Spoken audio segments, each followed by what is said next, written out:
never stop investing in skills and talent development. Skills, it's not only about the specialist, it's also about the basic understanding of technology, which is important for using technology, but also for accepting. We cannot pretend to transform industries by digital technologies, pushing technologies to people without any explanation and expecting that they will accept it. Welcome to the Digital Government Podcast. Tune in to discover the future of governance and ways of getting there. Welcome back, everyone, to another episode of the Digital Government Podcast with your usual host, Federico Plantera, journalist, sociologist, and researcher. Today, addressing a topic that is definitely at the forefront of this year's e-governance conference based on raising prosperity through digitalization, which is the digital growth equation. That's how we're calling today's episode. Capital, adoption, results, and we're going to talk about it with Federico Menna, who is the CEO of EIT Digital. Federico, a conversation between Federicos. Welcome to the podcast. Thank you so much, and happy to be here. The question that we're addressing today is basically, what does it take to turn digital ambition, we might say, into real economic impact? So in this episode, basically, Federico, who we're hosting, has had his early days launching 4G technology across Vodafone's European markets, and now instead is steering EIT Digital exactly through, we could say, one of its most transformative chapters, because in any case, there's also the goal of aligning this digital growth that we're talking about and this economic impact also with the goals of the Digital Decade 2030 targets at a European level.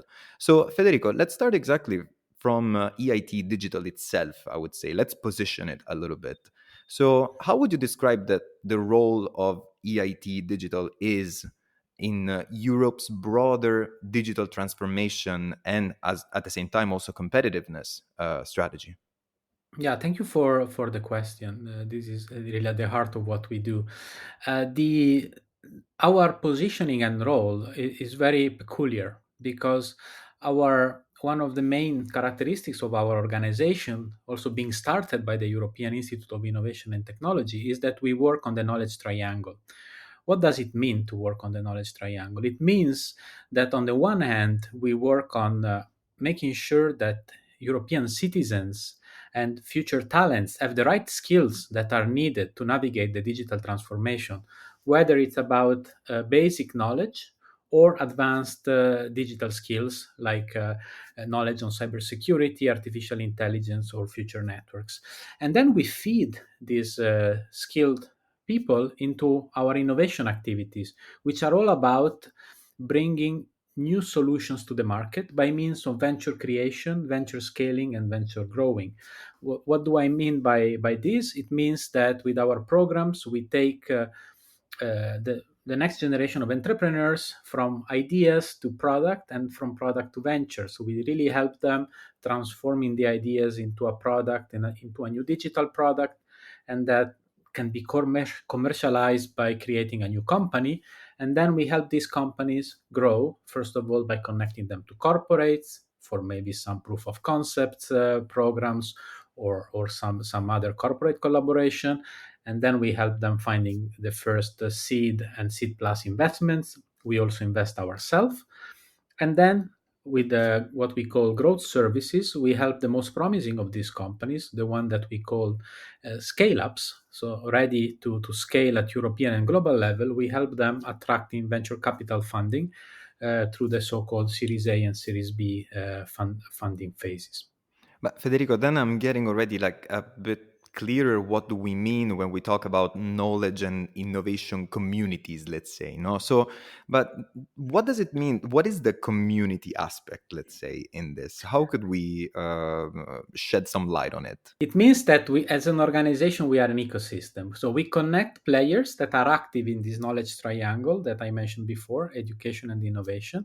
And together with them, we build these activities.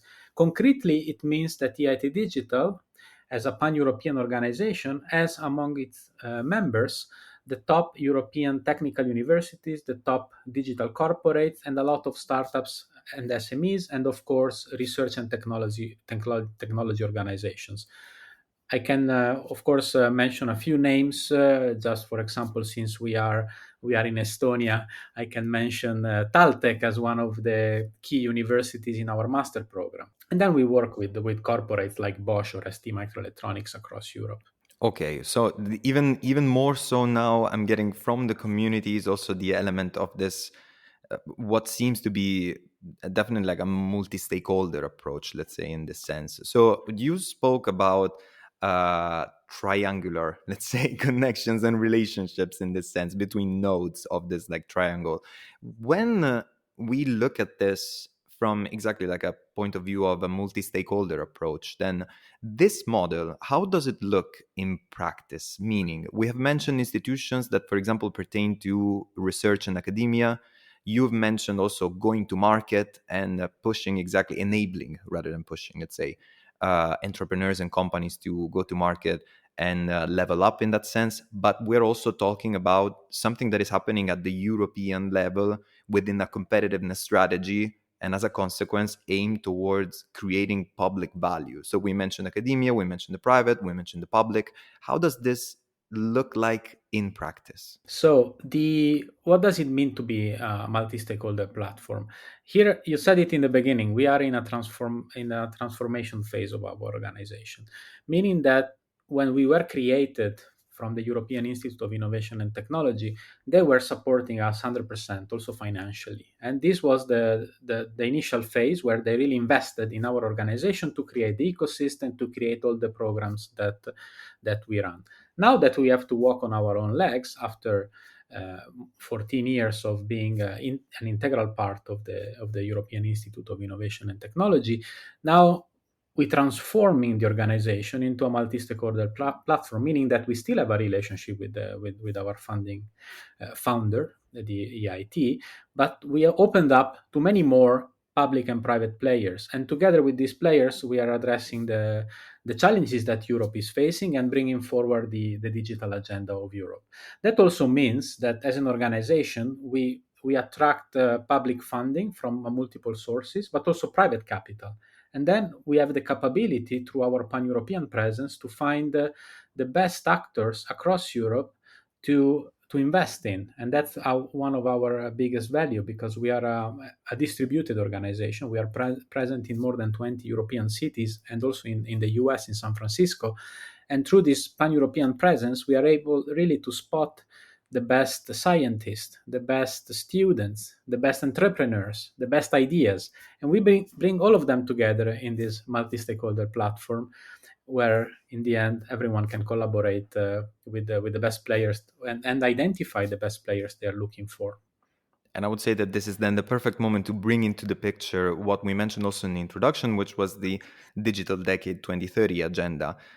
My question on that would be, there are some clear targets, and definitely I would like you to bring them up and to describe them, let's say, for our audience. But they vary and they range basically from digital skills to also infrastructure or digitalizing public services. So what I would like to go into is exactly what does the Digital Decade 2030 agenda, quote unquote, say, let's say, but then also what does this say about a European approach to scaling innovation in this sense? So what are some of the targets, but then at the same time, going back, let's say, to the beginnings, what are some of the principles in terms of Yeah. approach? Yeah, very very good point. So the 2030 digital agenda, or the so-called digital decade, is a very ambitious program by the European Commission. And as you said, it is based on four main axes. One being digital skills, one being on digital transformation of businesses, one is digital infrastructure, and the other one digitization of public services. The approach here is essentially that Europe, in order to be competitive, needs to have all these ingredients together. It's not enough to work only on one of these. You can have the best skilled talents, but then if you don't have an infrastructure, you probably will look somewhere else in the world to implement your solutions.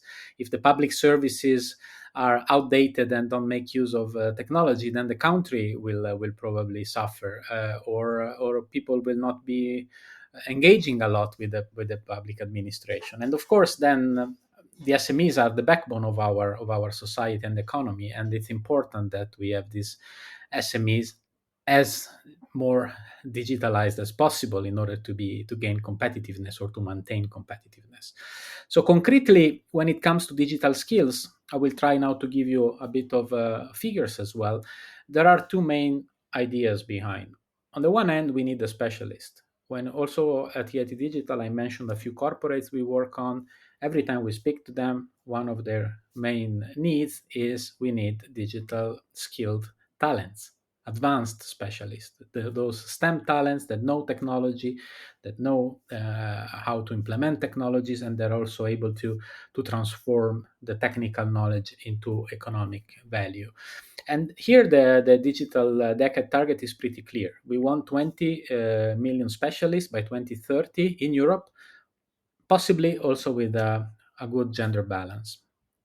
And that's already an important target. At the same time, we don't need only specialists as Europe. We have also a significant number of people that don't have a technical background and don't want to have one, but they are exposed on a continuous basis on every day, multiple times, to digital technologies. When they open their bank account on their mobile phone, when they buy something with their credit card, everything is digital. So we also need to make sure that the population understands digital technologies at a very basic level, to make sure they understand what it means to use technology, that they accept it, because acceptance is also one of the showstopper for the implementation of technology, but also they are capable of understanding what are the risks of using technology, and especially they can defend themselves from cyber attacks, for example. And here also the compass is the digital compass is pretty clear. The objective by 2030 is that 80% of the European population has basic digital skills. So that's one. Then I told you about infrastructure. So here there are four uh, important priorities. First of all, having connectivity. I think the COVID pandemic showed us that you can do many things by staying at home, and that, looking at the positive side, that if you are an entrepreneur, maybe you can run your business from the south of Greece as effectively as by being in Silicon Valley. However, you need one important thing: strong connectivity, because that's the way that you are connected to the rest of the world. And that's important, that everyone in Europe has access to high speed connection. Actually, the 2030 digital compass is very clear. They indicate we want a gigabit for everyone. Maybe a bit ambitious, but it's important that we are ambitious. Then we have the issue with the chips production. You know, The the pandemic semiconductors, again. no? Exactly, the semiconductors. First of all, we need cutting edge technology to be implemented. It's an industry that is moving super fast, but also the production of chips suffered a lot, both with the pandemic and the geopolitical tension following the invasion of Ukraine by Russia. And we lost a lot of production facilities over the past years in favor of other parts of the world. So uh, there is now an ambitious target that by 2030 we should have double the EU share in global production of chips in Europe. Then there are two other priorities. One is on computing, of course, and the other one is on data edge and cloud. For me, they are strongly connected. One important thing is that Europe builds its own position on quantum computing. And the second one, and I think generative AI is showing how important it is to have a high performance computing, but also how demanding they are from an energy consumption perspective. So we want to have at least 10,000 climate neutral, highly secure edge nodes in Europe. So important then also to work on the infrastructure. The infrastructure then is the backbone for both public services and the businesses, which are the two other parts of the compass. When it comes to public services, and I think we are talking here about the e-governance academy in Estonia, a leading example for Europe. So the target by 2030 is that 100% of the key public services are online across Europe, not only in Amsterdam and in Berlin, really everywhere in Europe. Full adoption of e-health, so everyone should have access to their medical records online, and every citizen should have a digital ID. When it comes to SMEs, of course, digital is one of the main driver of efficiency and competitiveness. So it's important that 75% of European companies are using uh, AI, cloud, and big data. And of course, the on top of the SMEs, the startups and the scale-ups that I mentioned before, they need to increase the share. I mean, if you look at the startups and scale-ups coming from Europe compared to the global scene, it's too small. So the ambition is that Europe regains a positioning when it comes to global players born in and grown in Europe. Federico, thanks a lot for the summary and for this overview. Very thorough, and I'm sure it's going to be super interesting for the audience to hear it. And I will pick on a couple of things that you mentioned. One that just made me think about exactly the topic of the European approach, let's say, to digital development overall. And one is that exactly I would say that one of the key components is that we're not trying to just bet on the winning horses, if I could put it this way. But exactly, the digital development, the digital services need to be available exactly, not just in the capitals, not just in the centers where there is already a concentration, almost naturally, let's say, and organically, of skills, of capital, of jobs, but also like in other places such as rural areas, or actually, as we call them in Italy, since we're both Italian, the internal areas, let's say. Connected to that, there is the point about the SMEs that I'm very glad you brought up, that I will actually connect now to some data that I pulled up from from the annual report on SMEs of the European Commission from 2023. And it's the fact that SMEs account for around 99% of all businesses across European economies.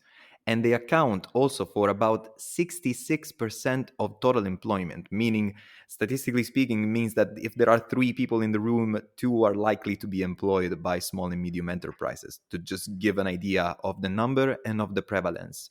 What does this mean? That by pushing for further digitalization and digital skills in small and for small and medium enterprises, we're also likely to bring about results that are more widespread and that have a bit of a trickle down effect on other spheres of life that these people have. So, not just on the work, not just on the economy, but exactly as you mentioned, also on maybe being able to open a bank account online or access digital healthcare services that allow you, for example, to, I don't know, save on a trip to a hospital that, for example, in rural areas might be farther away, and instead could push people to think of other options such as telemedicine. But this is exactly just saying that investing into the digitalization and the digital development for distributed dividends, let's say, and not just on the winning horses, let's say, such as already companies that work in ICT sectors or companies that are already like based in the bigger cities, is definitely a salient point of a European approach to this, I would say. And then getting to some more specific examples, I would instead like to know exactly from your perspective and from that of EIT Digital, uh, a little bit of this, let's say, of what it takes to get from project planning to then also policy and implementation. So basically, a bit what impact in practice looks like. Could you walk us through maybe some EIT digital backed projects that could illustrate exactly how this digital innovation can directly generate economic and societal benefits, since we have mentioned both? You can mention some examples, but also maybe some results or indicators that help us Yeah, understand how you measure and assess that. Let's say. sure, with pleasure. First of all, allow me to say that I liked very much your comment about having this distributed approach. That's why I always like to say that we work with ecosystems. And also, we often look at the US as a successful example of digital technology implementation. They're very successful, but they really look at the big numbers and are the top results.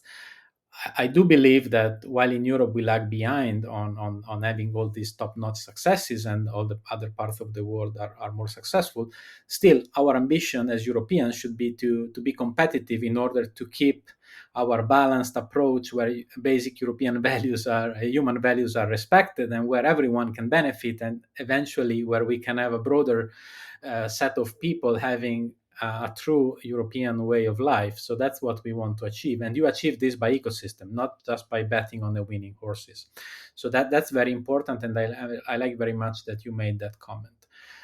Concretely, when it comes to project, allow me to maybe have three examples, because at TIT Digital we work on this knowledge triangle. So I owe you three Please, examples, at let's three, keep the please. perfect number in sight. Exactly, it always comes back to three in the end.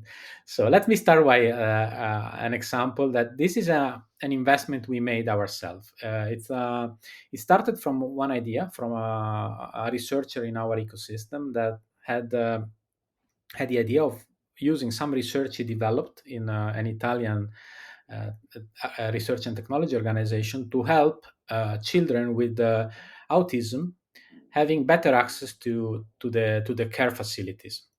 Uh, for those knowing a bit the status of care facilities for helping children with autism, it is well known that these centers are, at least in Italy, but I believe the same is in other European countries, that these centers are very far away, and especially during the pandemic, they were not accessible at all.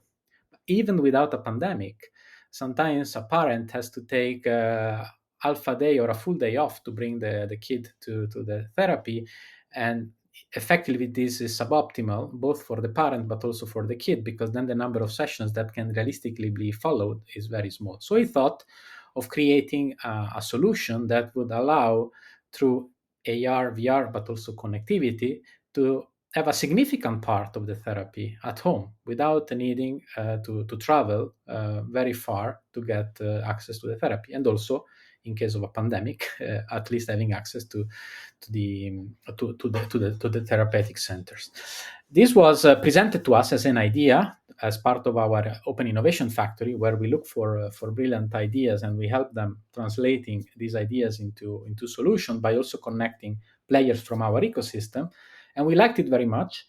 We supported this person to connect the research entity he was working for to a corporate and also to a network of hospitals and care centers across Europe. So the idea started in Italy. The centers were in Italy and in Greece.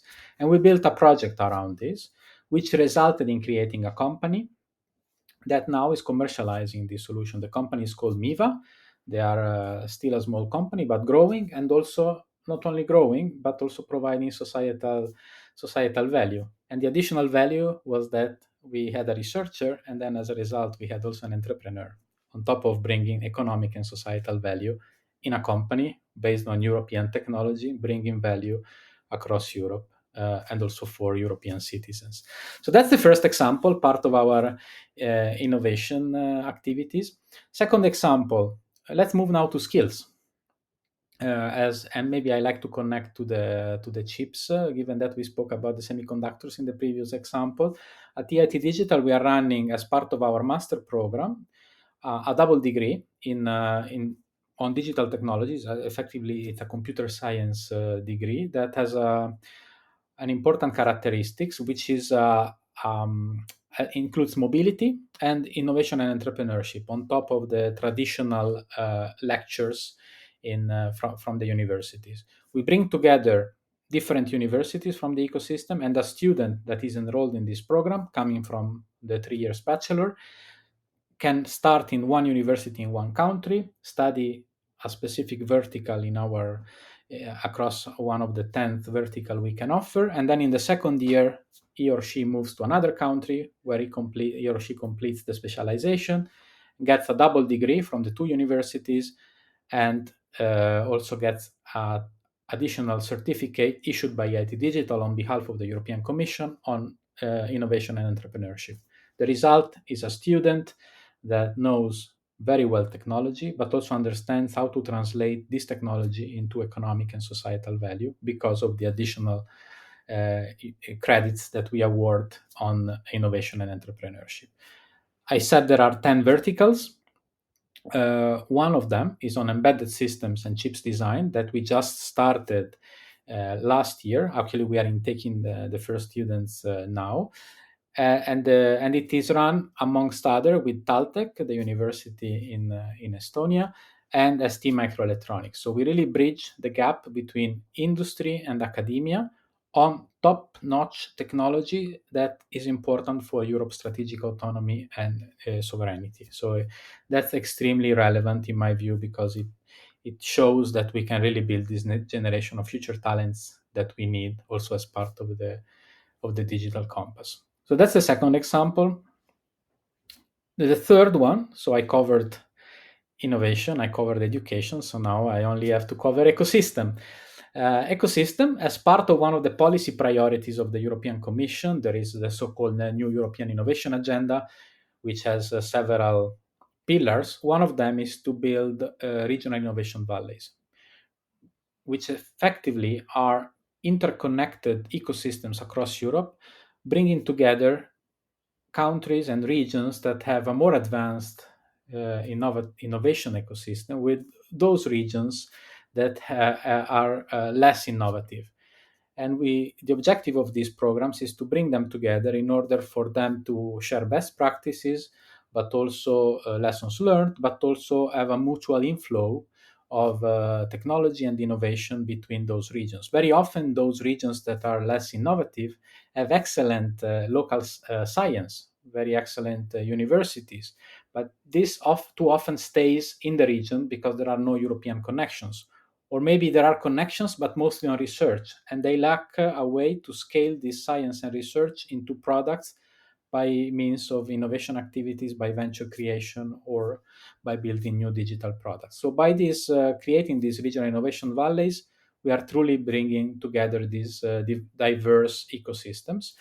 At TIT Digital, we are running Unite, which is one of the programs awarded by the Commission under this Regional Innovation Valley scheme, which is focused on digital health and brings together players from Romania, from Greece, from Italy, from Scotland, from the Netherlands, and each of them has a different ecosystem that is connected, typically a region. Given that we are both Italian, in Italy it's Regione Lombardia. In Scotland, it's the government of Scotland. In Greece, it's Central Macedonia. And these players are together joining forces to bring new solutions to the market through local SMEs. So in the end, the SMEs, as you said, are very important. This is also the testament because the implementation of the activity is done by SMEs that are receiving the investment from this region and from the European Commission. So we take care of bringing the, the, um, the European Commission funding to the table, and then each region has to top up with the same amount for SMEs in their region. And it's not only a matter of funding, it's also a matter of connecting the different players, the different regions, but also connecting these SMEs with additional investors and of course, upskilling and reskilling and bringing innovation and entrepreneurship education to these SMEs in order to be competitive and to use technologies, effectively addressing also the four pillars I mentioned before of the 2030 digital decade goals. Yeah, and I'll add to that that obviously we often hear about the need for funding, no, and that this funding, let's say, that brings projects to life and to realization. But I would say that this is like a perfect representation of what people should have in mind when they hear about multi-stakeholder approach and also about like enablers. And I think that your work in this sense like really like shows that how and where we invest and like who are also like the people, like what are the bridges, let's say, that we build in order to do that in an ecosystem. really does matter, and being part of an ecosystem matters as well. I would say that then we could wrap up this podcast episode with a little question that maybe is also connected to something that you will do actually at the end of May, because you are one of the guests participating in panels at the upcoming e-governance conference 2025, which I will remind all our listeners that happens in Tallinn on May 28th, 29th. Also, there is the possibility to join online, but on stage we will see alternating about, I think, more or less 80 experts. We were just having a meeting today and I heard this number. Federico, you will be also among them. And in the audience, obviously, we will have national and also EU, actually, policymakers. And the question that I would then ask you to wrap up this podcast episode is, what would be sort of your message, let's say, about the type of digital investment that Europe needs more of? Is it a matter also like of a certain mindset shift that needs to happen? Because when we talk about, the word strategic is used a lot, let's say, lately. And I think especially like in the past couple of years with the rising use of ChatGPT, the word strategic is almost everywhere. So when we talk about strategic digital investment, we talk about long-term goals and also distributed returns. So what would be exactly your message, a bit building upon all the work that EIT Digital has gotten to do in terms of ecosystems, in terms of connecting people, in terms of building bridges, all the way so far? I would like to elaborate a bit more on my answer. So the first of all, we have to rely, and this is true for policymakers, but also for the entrepreneurs, but also those that are leading big companies. We really need to make sure we exploit the potential of technologies in a responsible way, but we really have to harness the potential of technology. Of course, it's AI, but it's not only AI. We have strong science, strong technology in Europe on robotics, for example, on computer vision. So there's a lot we can do, but it's important to use this technology, not to be afraid. And as you said, it's also mindset, because if we don't create the right mindset around the use of technology and the potential of technologies, then of course acceptance becomes very difficult. And it's a message for the leaders. In the end, if you're a leader, you are in between vision and responsibility. So, and there is no perfect boundary. It's also up to us as leaders to make sure we understand the landscape and we act upon it. But if I have to give three concrete suggestion on top of course what I just said, is first of all, and again three, of course. The first one is never stop investing in skills and talent development. Having in mind what I said at the very beginning, skills, it's not only about the specialist, it's also about the basic understanding of technology, which is important for using technology, but also for accepting. We cannot pretend to transform industries by digital technologies, pushing technologies to people without any explanation and expecting that they will accept it. They will be scared, they will think that technology will replace them. It's not the case, but we need to explain it. We need to have a mindset shift. We need to raise awareness and upskill and reskill them. Then you mentioned it before. We need an ecosystem approach. We are Europeans. We are Europeans. We want to ensure that we keep our wonderful European way of living. It's important that we work together. We see more and more also as the IT Digital being an ecosystem. I see more and more players that used to be competitors now working together for a common goals. In the end, there is space for everyone. So it's better to work as ecosystems, put our strength at the disposal of others and working together. And this applies to industry, but also industry working with academia working with startups and SMEs working with research and technology organizations. There is a lot that Europe can do because we have all these ingredients, but if we don't adopt an ecosystem approach, we get lost. Both from a thematic perspective, we will have only the SMEs working with SMEs and the universities doing conferences among them, but also geographically, we have a lot of regional excellence that we could exploit way more. We have in Greece great examples of blue economy champions. We have this digital health ecosystem I mentioned about Unite. So it's important that we put all of this together. Otherwise, we are simply not strong enough.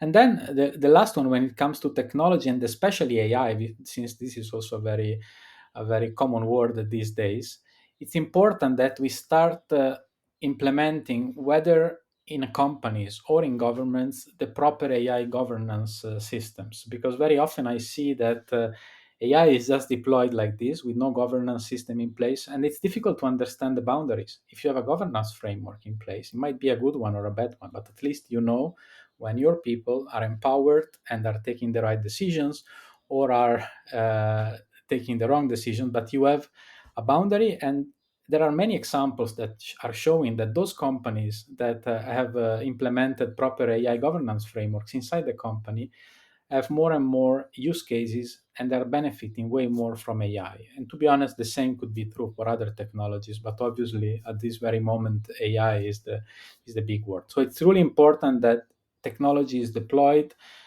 with this governance framework in place, and we make sure that then we also empower our citizens, our employees, our students to take risk in a controlled way in line with our governance framework. So these are my three recommendations. And of course, we could speak for hours about this topic. So Definitely. I'm very much looking forward to meeting you at the e-governance Congress in Tallinn in May.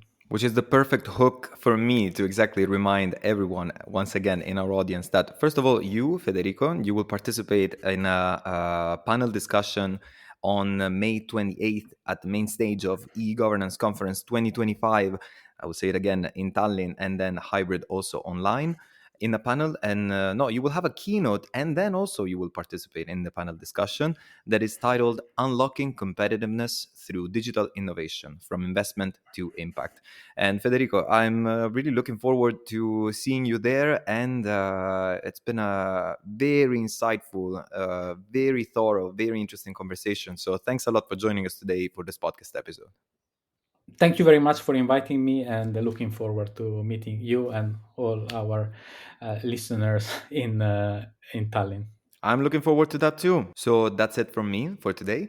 And tune into the next episode. And make sure to head also to 2025.egovconference.ee to find all information about participating, about the conference itself, and how to participate.